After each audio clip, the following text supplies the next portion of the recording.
ओम शांति। 6 नवंबर 2025। आज की मुरली। मीठे बच्चे, तुम अभी बिल्कुल सड़पंथ यानी किनारे पर खड़े हो। तुम्हें अब इस पार से उस पार जाना है। घर जाने की तैयारी करनी है।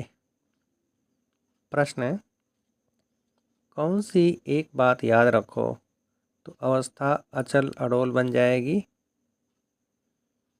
उत्तर: पास्ट इज पास्ट। बीती का चिंतन नहीं करना है, आगे बढ़ते जाना है। सदा एक की तरफ देखते रहो तो अवस्था अचल अडोल हो जाएगी। तुमने अब कलयुग की हद छोड़ दी, फिर पिछाड़ी की और क्यों देखते हो?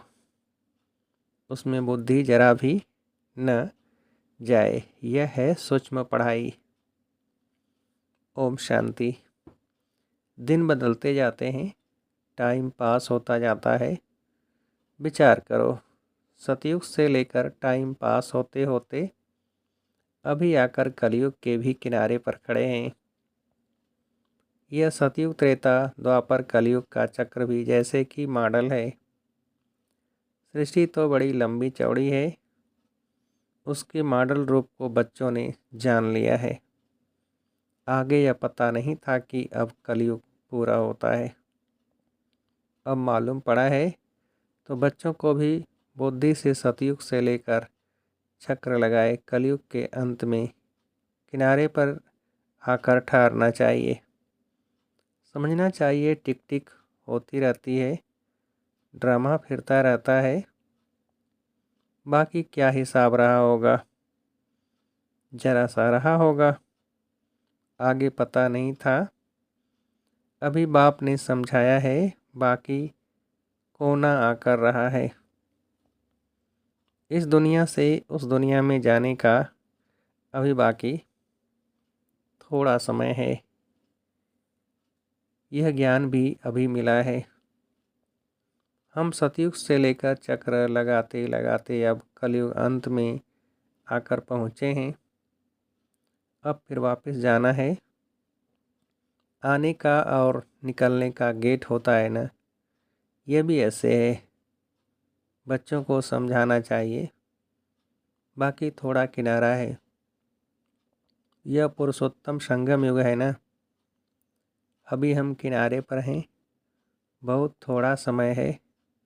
अब इस पुरानी दुनिया में से ममत्व निकालना है। अब तो नई दुनिया में जाना है। समझानी तो बड़ी सहज मिलती है, यह बुद्धि में रखना चाहिए। चक्र बुद्धि में फिरना चाहिए। अभी तुम कलयुग में नहीं हो, तुमने इस हद को छोड़ दिया है। फिर उस तरफ वालों को याद क्यों करना चाहिए, जबकि छोड़ दिया है पुरानी दुनिया को। हम पुरुषोत्तम संगम युग पर हैं, फिर पिछाड़ी में देखें भी क्यों? बुद्धि योग बिकारी दुनिया से क्यों लगाएं? ये बड़ी सूक्ष्म बातें हैं, बाबा जानते हैं। कोई कोई तो रुपए में एक आना भी समझते नहीं हैं, सुना और भूल जाते हैं। तुमको पिछाड़ी तरफ नहीं देखना है, बुद्धि से काम लेना है न। हम पार निकल गए, फिर पिछाड़ी में देखें ही क्यों? Past is past. बाप कहते हैं, कितनी महीन बातें समझाते हैं, फिर भी बच्चों का कांध पिछाड़ी में क्यों लटका रहता है? कलयुग तरफ लटका हुआ है। बाप कहते हैं, कांध इस तरफ कर दो। वो पुरानी दुनिया तुम्हारे काम की चीज़ नहीं है।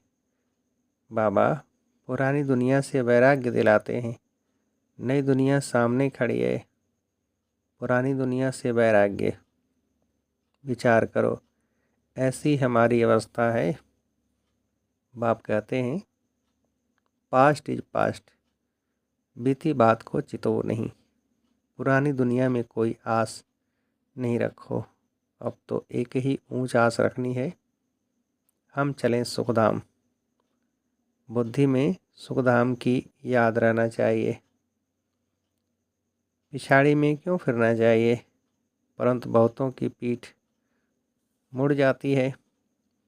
तुम अभी हो पुरुषोत्तम संगम युग पर, पुरानी दुनिया से किनारा कर लिया है। यह समझ की बात है ना। कहाँ ठहरना नहीं है, कहाँ देखना नहीं है, बीती को याद नहीं करना है। बाप कहते हैं आगे बढ़ते जाओ, पिछाड़ी को नहीं देखो, एक तरफ ही देखते रहो। तब ही अचल फिर स्थिर अडोल अवस्था रह सकती है। उस तरफ देखते रहेंगे तो पुरानी दुनिया के मित्र संबंधी आदि याद पड़ते रहेंगे। नंबरवार तो है ना। आज देखो तो बहुत अच्छा चल रहा है, कल गिरा तो दिल एकदम हट जाती है। ऐसी ग्राचारी बैठ जाती है जो मुरली सुनने पर भी दिल नहीं होती। विचार करो, ऐसे होता है ना। बाप कहते हैं तुम अभी संगम पर खड़े हो तो रुख आगे रखना चाहिए। आगे है नई दुनिया, तब ही खुशी होगी। अब बाकी सड़पंथ यानी बहुत समीप किनारे पर हैं। कहते हैं ना, अभी तो अपने देश के झाड़ देखने में आते हैं। आवाज़ करो तो झट वह सुनेंगे। सड़पंथ अर्थात बिल्कुल सामने हैं। तुम याद करते हो और देवताएं आ जाते हैं। आगे थोड़े ही आते थे। सूक्ष्म तन में ससुर घर वाले आते थे क्या। अब तो पियर घर और ससुर घर वाले जाकर मिलते हैं, फिर भी बच्चे चलते चलते भूल जाते हैं। बुद्धि योग पिछाड़ी में हट जाता है। बाप कहते हैं तुम सबका यह अंतिम जन्म है, तुम्हें पीछे नहीं हटना है, अब पार होना है, इस तरफ से उस तरफ जाना है। मौत भी नज़दीक होता जाता है, बाकी सिर्फ कदम भरता है। नाव किनारे आती है तो उस तरफ कदम उठाना पड़ता है ना।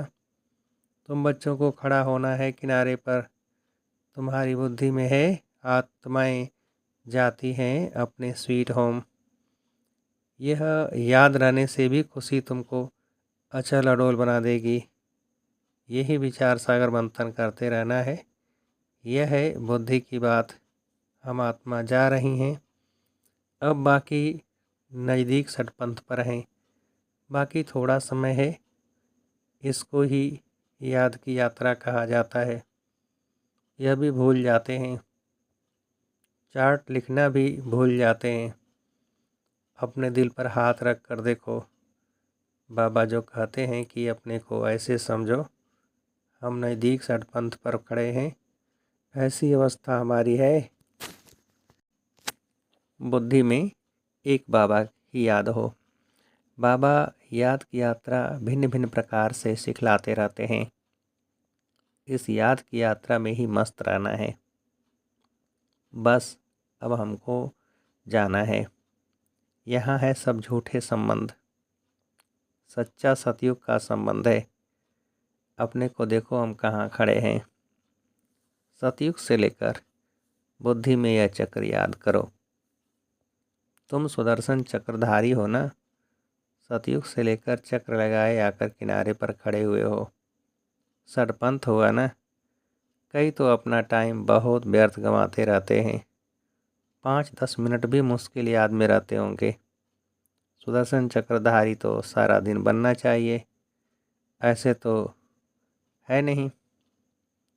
बाबा भिन्न भिन्न तरीके से समझाते हैं। आत्मा की ही बात है।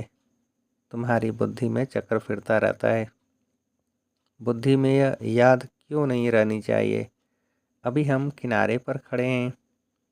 यह किनारा बुद्धि में क्यों नहीं याद रहता है, जबकि जानते हो हम पुरुषोत्तम बन रहे हैं। तो जाकर किनारे पर खड़े रहो, जो मुआफिक चलते ही रहो। क्यों नहीं ये प्रैक्टिस करते हो। क्यों नहीं चक्र बुद्धि में आता है? यह सुदर्शन चक्र है ना, बाबा शुरू से लेकर सारा चक्र समझाते रहते हैं। तुम्हारी बुद्धि सारा चक्र लगाए आकर किनारे पर खड़ी रहनी चाहिए और कोई भी बाहर का वातावरण झंझट न रहे। दिन प्रतिदिन तुम बच्चों को साइलेंस में ही जाना है, टाइम वेस्ट नहीं गंवाना है। पुरानी दुनिया को छोड़ नए संबंध से अपना बुद्धि का योग लगाओ। योग नहीं लगाएंगे तो पाप कैसे कटेंगे? तुम जानते हो यह दुनिया ही खत्म होनी है। इनका मॉडल कितना छोटा है, 5000 वर्ष की दुनिया है। अजमेर में स्वर्ग का मॉडल है, परंतु किसको स्वर्ग याद आएगा क्या? वह क्या जाने स्वर्ग को। समझते हैं स्वर्ग तो 40,000 वर्ष के बाद आएगा।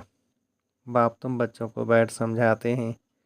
इस दुनिया में काम काज करते बुद्धि में याद रखो कि यह दुनिया तो खत्म होने वाली है। अब जाना है। हम पिछाड़ी में खड़े हैं, कदम कदम जो मिसल चलता है। मंजिल कितनी बड़ी है? बाप तो मंजिल को जानते हैं ना। बाप के साथ दादा भी इकट्ठा है, वह समझाते हैं तो क्या यह नहीं समझा सकते? यह भी सुनते तो है ना। क्या यह ऐसे ऐसे विचार सागर मंथन नहीं करता होगा? बाप तुमको विचार सागर मंथन करने की पॉइंट सुनाते रहते हैं। ऐसे नहीं कि बाबा बहुत पिछाड़ी में हैं। अरे यह तो दुम लटका हुआ है, फिर पिछाड़ी में कैसे होगा? यह सब गुह्य गुह्य बातें धारण करनी है, गफलत छोड़ देनी है। बाबा के पास 2-2 वर्ष के बाद आते हैं। क्या यह याद रहता होगा कि हम नज़दीक किनारे पर खड़े हैं? अभी जाना है। ऐसी अवस्था हो जाए तो बाकी क्या चाहिए? बाबा ने यह भी समझाया है, डबल सिर ताज यह सिर्फ नाम है, बाकी लाइट का ताज कोई वहाँ रहता नहीं है। यह तो पवित्रता की निशानी है। जो भी धर्म स्थापक हैं उनके चित्रों में लाइट जरूर दिखाते हैं, क्योंकि वो वाइसलेस सतो प्रधान हैं, फिर रजोतमों में आते हैं। तुम बच्चों को नॉलेज मिलती है, उसमें मस्त रहना चाहिए। भल तुम हो इस दुनिया में, परंतु बुद्धि का योग वहाँ लगा रहे। इनसे भी तोड़ तो निभाना है। जो स्कूल के होंगे वह निकल आएंगे। सैम्पलिंग लगना है। आदि सनातन देवी देवता धर्म वाले जो होंगे वह ज़रूर आगे पीछे आएंगे। पिछाड़ी में आने वाले भी आगे वालों से तीखे जाएंगे। यह पिछाड़ी तक होता रहेगा। वह पुरानों से तीखे कदम बढ़ाएंगे। सारा इम्तहान है याद की यात्रा का। भल देरी से आए हैं, याद की यात्रा में लग जाएं और सब धंधा दौरी छोड़ इस यात्रा में बैठ जाएं। भोजन तो खाना ही है। अच्छी रीति याद में रहें तो इस खुशी जैसी खुराक नहीं, यही तात लगी रहेगी। अभी हम जाते हैं। 21 जन्मों का राज्य भाग्य मिलता है। लॉटरी मिलने वाले को खुशी का पारा चढ़ जाता है ना। तुमको बहुत मेहनत करनी है।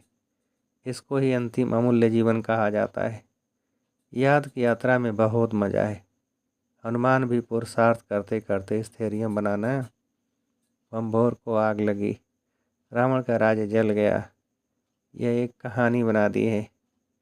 बाप यथार्थ बात बैठ समझाते हैं। रावण राज्य खलास हो जाएगा। स्थैर्य बुद्धि इसको कहा जाता है।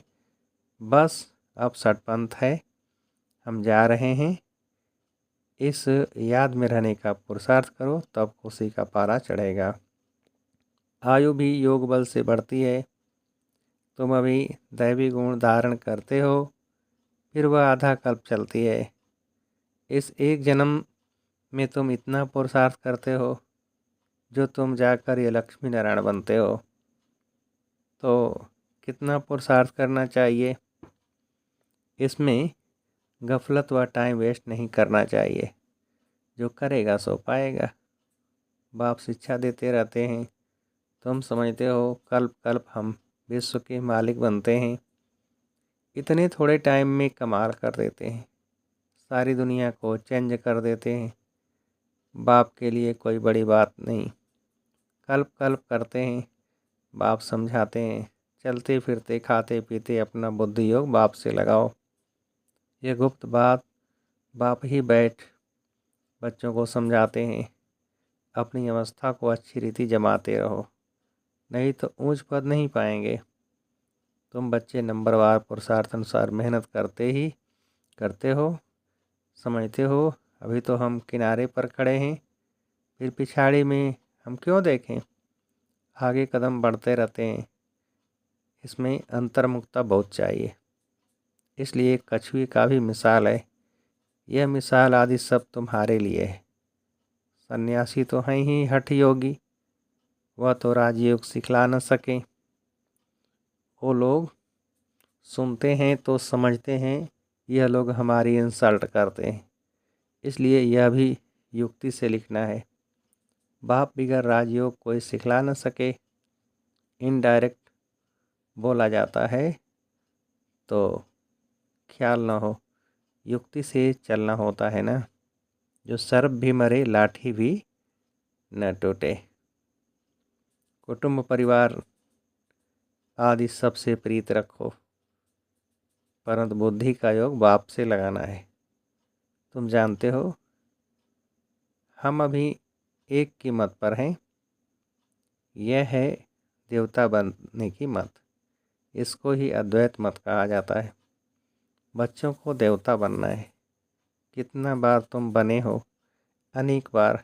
अभी तुम संगम युग पर खड़े हो। यह अंतिम जन्म है। अब तो जाना है, पिछाड़ी में क्या देखना है। देखते हुए फिर भी अपनी अडोलता में तुम खड़े रहो। मंजिल को भूलना नहीं है। तुम ही महावीर हो जो माया पर जीत पाते हो। अभी तुम समझते हो हार और जीत का यह चक्र फिरता रहता है। कितना वंडरफुल ज्ञान है बाबा का। यह पता था क्या कि अपने को बिंदी समझना है। इतनी छोटी सी बिंदी में सारा पार्ट नोधा हुआ है जो चक्र फिरता रहता है। बहुत वंडरफुल है। वंडर का छोड़ना ही पड़ता है। अच्छा, मीठे मीठे सिकेल्दे बच्चों प्रति माता पिता बाप दादा का याद प्यार और गुड मॉर्निंग। रूहानी बाप की रूहानी बच्चों को नमस्ते। हम रूहानी बच्चों की रूहानी बाप को नमस्ते नमस्ते। धारणा के लिए मुख्य सार। पहली पॉइंट, पीछे मुड़कर नहीं देखना है। किसी भी बात में ठहर नहीं जाना है। एक बाप की तरफ देखते हुए अपनी अवस्था एक रस रखनी है। दूसरी पॉइंट, बुद्धि में याद रखना है कि अभी हम किनारे पर खड़े हैं। घर जाना है, गफलत छोड़ देनी है। अपनी अवस्था जमाने की गुप्त मेहनत करनी है। वरदान, सर्व के दिल का प्यार प्राप्त करने वाले न्यारे प्यारे निसंकल्प भव। विस्तार, जिन बच्चों में न्यारे और प्यारे रहने का गुण व निसंकल्प रहने की विशेषता है, अर्थात जिन्हें यह वरदान प्राप्त है, वे सर्व के प्रिय बन जाते हैं। क्योंकि न्यारेपन से सबके दिल का प्यार स्वतः प्राप्त होता है। वे अपनी शक्तिशाली निसंकल्प स्थिति व श्रेष्ठ कर्म द्वारा अनेकों की सेवा के निमित्त बनते हैं। इसलिए स्वयं भी संतुष्ट रहते और दूसरों का भी कल्याण करते हैं। उन्हें हर कार्य में सफलता स्वतः प्राप्त होती है। स्लोगन, एक बाबा शब्द ही सर्व खजानों की चाबी है। इस चाबी को सदा संभाल कर रखो। अव्यक्ति सारे, अशरीरी व विदेही स्थिति का अभ्यास बढ़ाओ। एक सेकंड में चोले से अलग तभी हो सकेंगे जब किसी भी संस्कारों की टाइटनेस नहीं होगी। जैसे कोई भी चीज़ अगर चिपकी हुई होती है तो उनको खोलना मुश्किल होता है। हल्के होने से सहज ही अलग हो जाते हैं। वैसे ही अगर अपने संस्कारों में ज़रा भी ईजीपन नहीं होगा तो फिर अशरीरीपन का अनुभव कर नहीं सकेंगे। इसलिए ईजी और अलर्ट रहो। अच्छा, ओम शांति।